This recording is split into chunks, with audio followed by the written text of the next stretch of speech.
Everybody, in this lecture we will learn about the gravitation. Okay, तो what is the meaning of gravitation?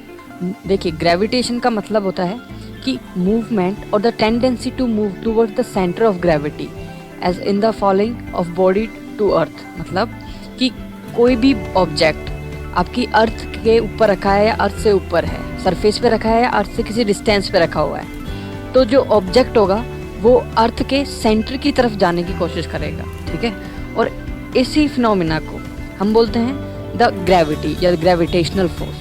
कि अर्थ हर object को अपने centre की तरफ, ये अर्थ है, इसका जो सेंटर है इस सेंटर की तरफ अट्रैक्ट करती है.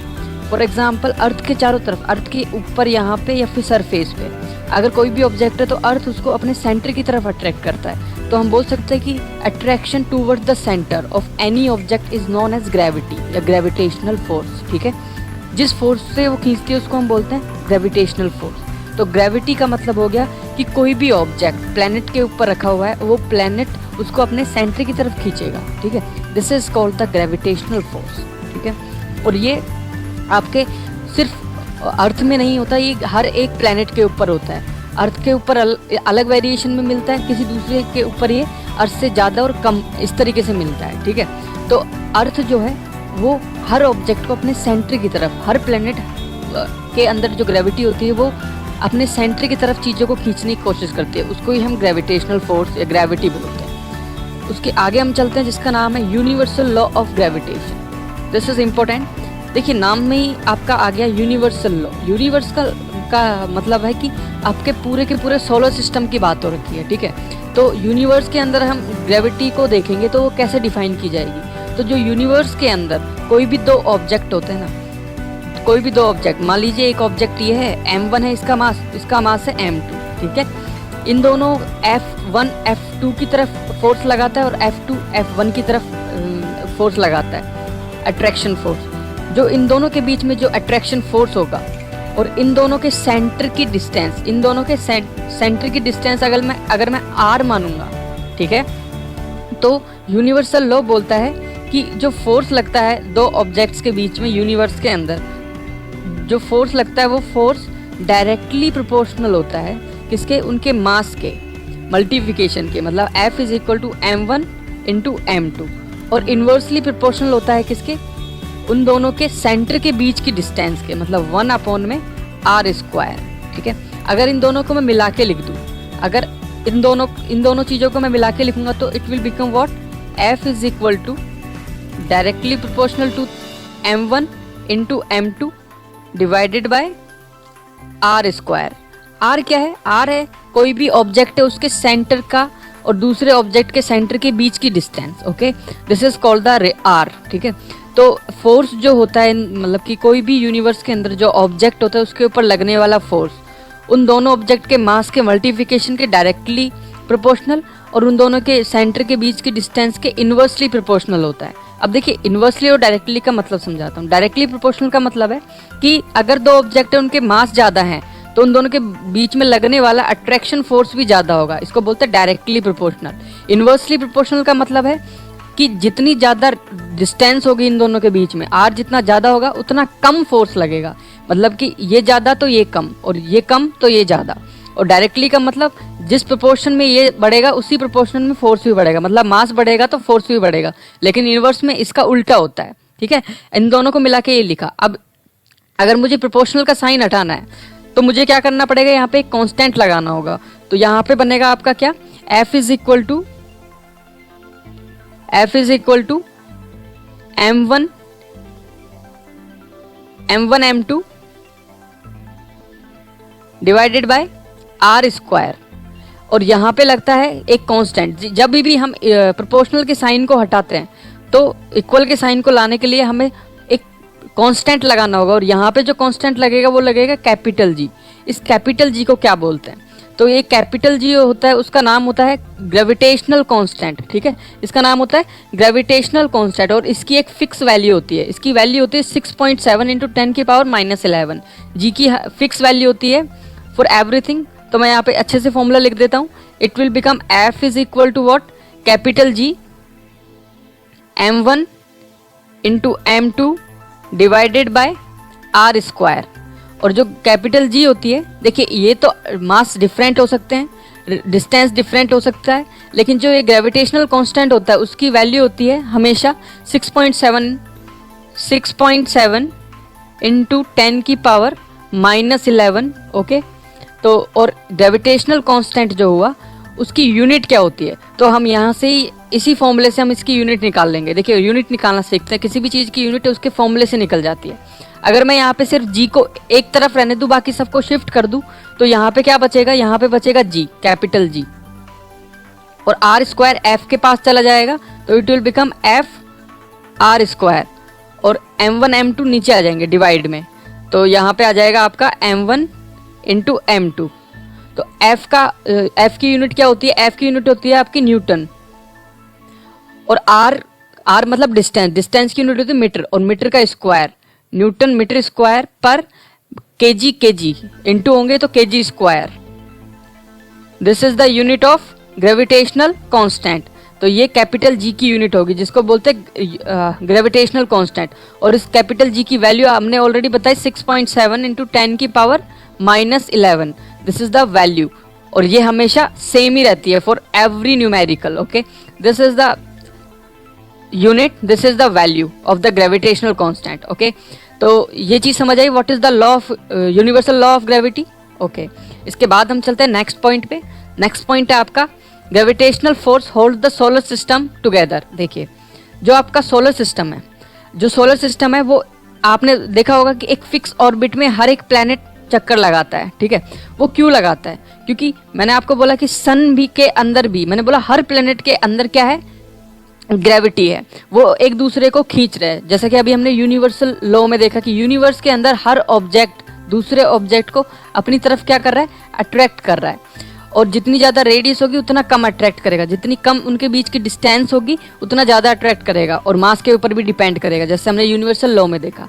और उसी अट्रैक्शन की वजह से जो आपके प्लैनेट्स हैं वो सन के चारों तरफ चक्कर लगा पा रहे हैं ऑर्बिट के अंदर। तो पहला प्लेनेट आपको पता है मरकरी होता है, उसके बाद में वीनस होता है, अर्थ होता है, मार्स, जुपिटर, सैटर्न, यूरेनस और नेपच्यून। ये सब एक ही ऑर्बिट में इतने लाखों सालों से एक ही ऑर्बिट में क्यों चक्कर लगा रहे हैं, क्योंकि जो मरकरी है उसके अंदर भी कुछ ना कुछ ग्रेविटी होगी और सन के अंदर भी कोई ना कोई ग्रेविटी होगी। ये दोनों भी यूनिवर्स के अंदर एक छोटे से ऑब्जेक्ट की तरह कंसिडर किए जाएंगे, और ये वाला ऑब्जेक्ट इसके ऊपर फोर्स लगा रहा है। और तीसरा लॉ क्या बोलता है कि कोई भी चीज़ किसी चीज़ के ऊपर फोर्स लगाता है, न्यूटन का तीसरा लॉ बोलता है कि आप किसी चीज़ के ऊपर फोर्स लगाओगे तो आपके ऊपर भी उतना ही इक्वल एंड ऑपोजिट मतलब इस डायरेक्शन में। तो हर एक ऑब्जेक्ट, हर एक प्लेनेट एक अट्रैक्शन और एक रिपल्शन फोर्स लगा रहा है, मतलब कि सेंट्रीपिटल मतलब कि बाहर की तरफ और अंदर की तरफ फोर्स लगा रहा है, और दोनों फोर्स इक्वल है। That's why they are moving surround the sun, इसलिए ये एक फिक्स ऑर्बिट में चक्कर लगा रहे हैं। तो इसलिए ये जो लॉ है आपका क्या, यूनिवर्सल लॉ ऑफ ग्रेविटी, इसकी वजह से ये एक पर्टिकुलर प्लैनेट आपके सन के चारों तरफ रिवॉल्व कर रहे हैं, घूम रहे हैं ये। ओके, तो दैट इज द रीजन कि आपका जो सोलर सिस्टम है वो होल्ड करके रखा हुआ है बिकॉज ऑफ ओनली ग्रेविटी। समझ आया? Newton's third law of motion and the gravitation. देखिए जो न्यूटन का तीसरा लॉ होता है वो क्या होता है, अभी मैंने आपको बताया कि न्यूटन का तीसरा लॉ होता है कि जब आप किसी चीज के ऊपर जितना फोर्स लगाते हो वो चीज आपके ऊपर उतना ही इक्वल फोर्स लगाती है, लेकिन अपोजिट डायरेक्शन में फोर्स लगाती है। फॉर एग्जाम्पल, आप ये एक बॉल है, आप इस बॉल को इस डायरेक्शन में हिट करते हो, ठीक है, तो ये बॉल भी आपको उतने ही फोर्स से लेकिन इस डायरेक्शन में हिट करेगी। That is the law of Newton's third law of motion. ठीक है, तो ये जो थर्ड लॉ ऑफ मोशन है वो मोशन आपके ग्रेविटेशन के ऊपर भी अप्लाई होता है। किस तरीके से? The Newton's third law of motion also hold the good for the force of gravitation. This means that when earth exert a force of attraction on an object, then object also exert an equal force on earth in the opposite direction. जैसे कि आप अभी आपने देखा कि अर्थ अगर आप किसी ऑब्जेक्ट को अपनी तरफ खींच रही है तो वो जो ऑब्जेक्ट को खींच रही है वो ऑब्जेक्ट भी अर्थ को उतने ही वो ऑब्जेक्ट भी अर्थ को अपनी तरफ खींच रहा है, लेकिन अपोजिट डायरेक्शन में। मास कम होने की वजह से वो, अगर मान लीजिए आपने एक स्टोन लिया और ये अर्थ सरफेस है, ठीक है, और ये अर्थ की बहुत बड़ा मास है, अर्थ का मास बहुत ज़्यादा है और ये छोटा सा कोई स्टोन है। अब अर्थ इस स्टोन को अपनी तरफ अट्रैक्ट कर रही है, ठीक है।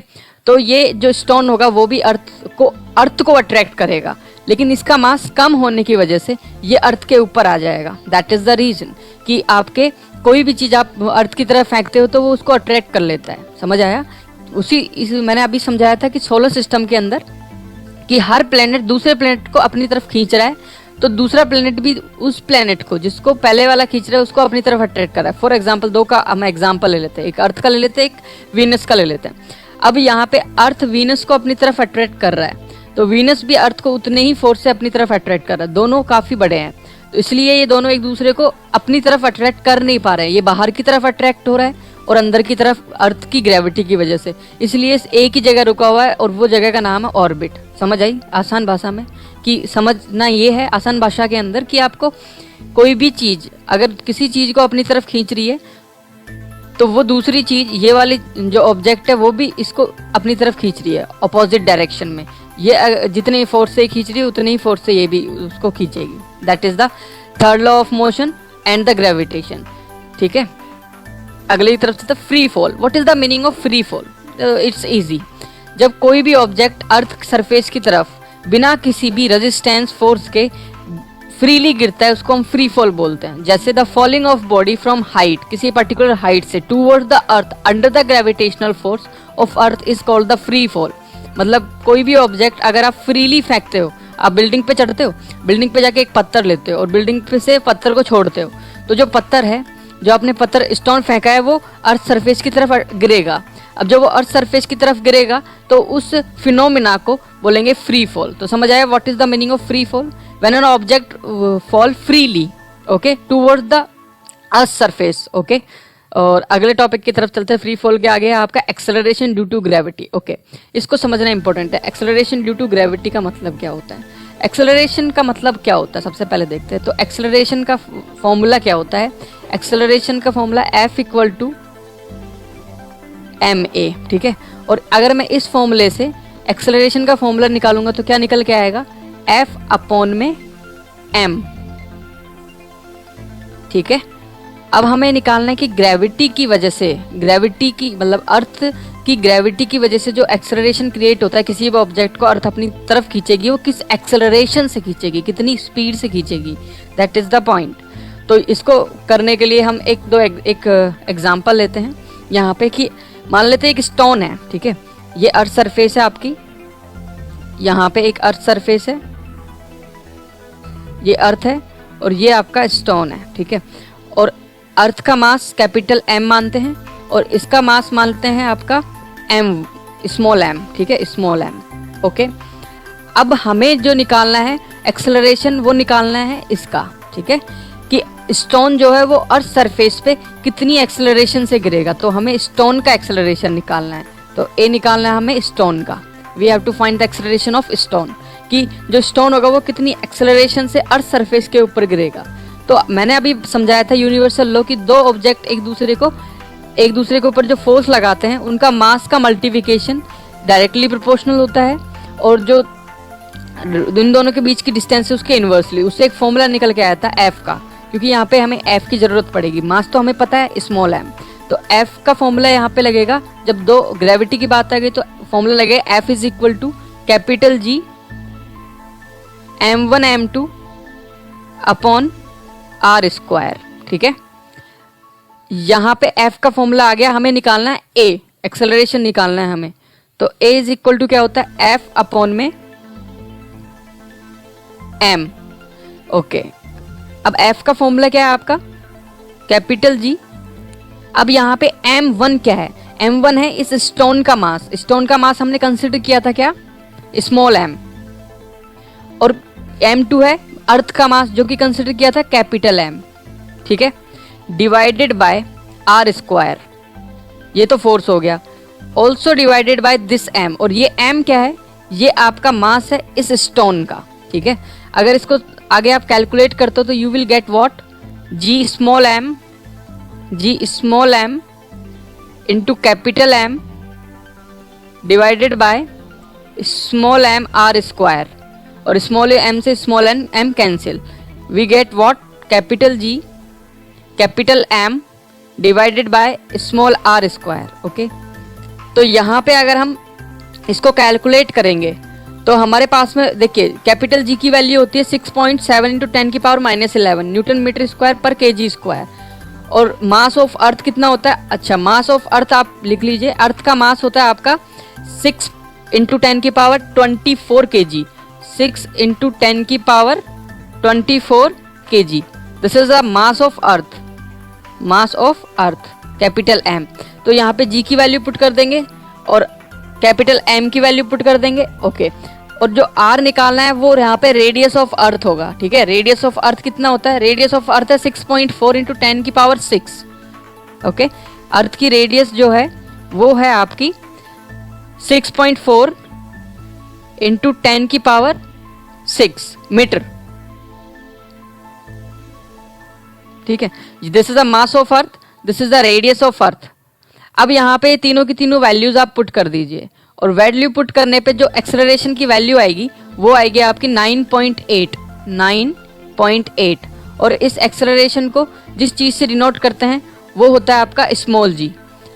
स्मॉल जी से भी जो भी आपका ग्रेविटी से रिलेटेड एक्सेलरेशन होता है वो हमेशा स्मॉल जी से, तो स्मॉल जी की वैल्यू क्या निकल के आई?